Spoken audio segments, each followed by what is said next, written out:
This is my first employee. I can't afford to hire humans, so I have to build my own robot.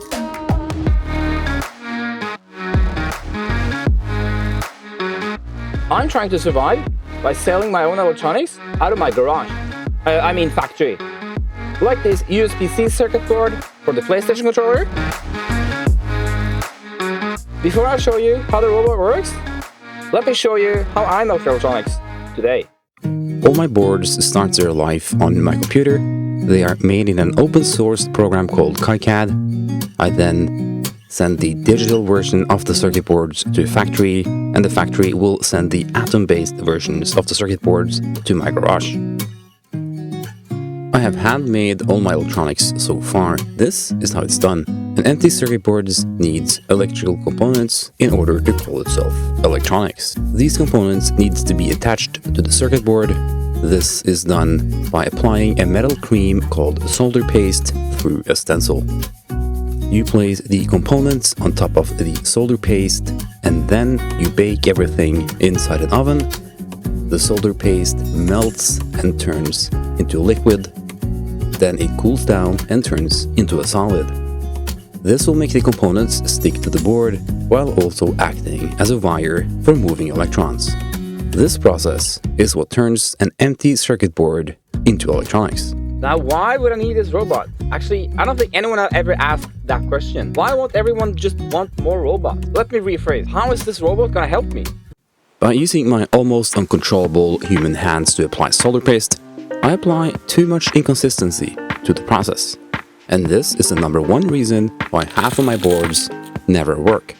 Right now, my new robot coworker only exists inside my CAD program, but my 3D printer is giving birth to its final parts right now. Let's go through how my robot coworker is made. The solder stencil itself has been glued into an aluminum frame, making it drum tight compared to my older stencil. This frame solder stencil sits inside a frame made of C-beam aluminium extrusions. It's built very solid to be very rigid, so it can support both the frame and the entire mechanical pasting arm. A few circular octa-pattern shaped turning knobs keep the stencil locked inside the extrusion frame and prevent the solder stencil from slipping around. The extruded frame is attached to 2 small wagons. The wagons are attached to a screw that the NEMA 23 stepper motors holds onto.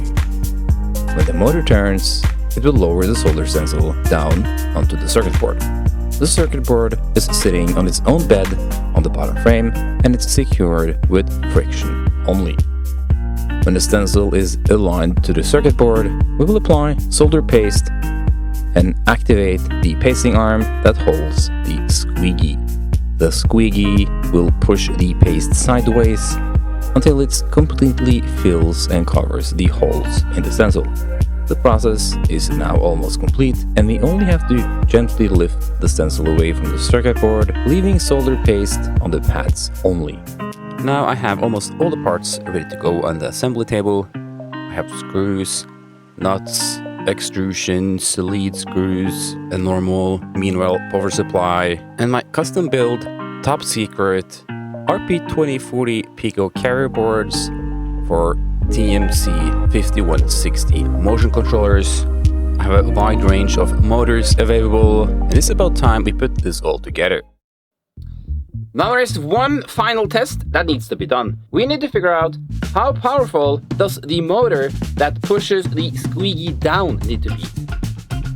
I should probably have made a proper motor test stand for all the motors, but I think I have one right here. So I grabbed my wife's scale and we'll cover it with one of the gantry plates, and that should just be fine.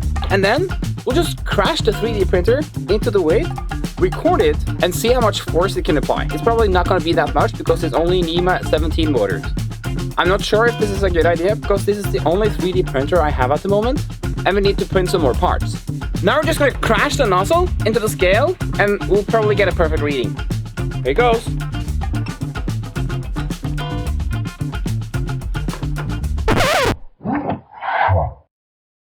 Oops, So that is how you bend the bed of your 3D printer with about 5 kilos of force. Now the editing of this video took so long that I actually fixed it in the meantime. So subscribe to the channel if you want to see how this robot works in real life.